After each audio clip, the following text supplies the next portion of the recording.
আজ বানাবো মোরলা মাছের ঝাল, নুন হলুদ মাখিয়ে রেখে দিয়েছি।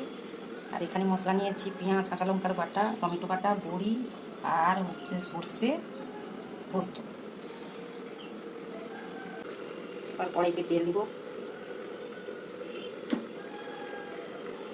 তেল গরম হয়ে গেছে, দিয়ে দেবো একটু চিনি, একটু হলুদ ফুটে গেছে। এবার দিয়ে দেবো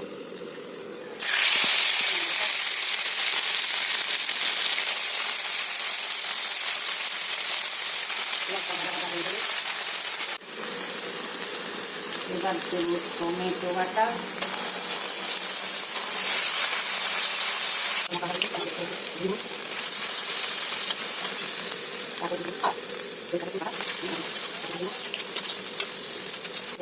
জল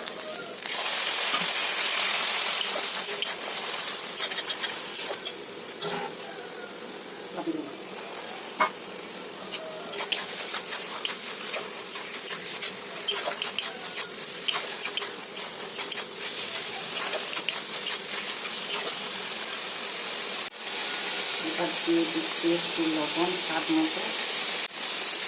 এবার দিয়ে দেবো জল। এবার 5 মিনিটের জন্য দিয়ে দেবো ঢাকনা। এবার ঢাকনাটা খুলে নিচ্ছি। এবার দিয়ে দেবো ভেজে রাখা বড়ি, একটু দিয়ে দিয়েছি। বড়ি দিয়ে একটু নাড়াচাড়া করে দেবো। এবার একটু ঢাকনা চাপিয়ে দিচ্ছি। এবার নামিয়ে নেবো একটা পাত্রে। এবার মোরলা মাছের ঝাল রেডি। গরম ভাতের সঙ্গে দারুণ লাগে খেতে।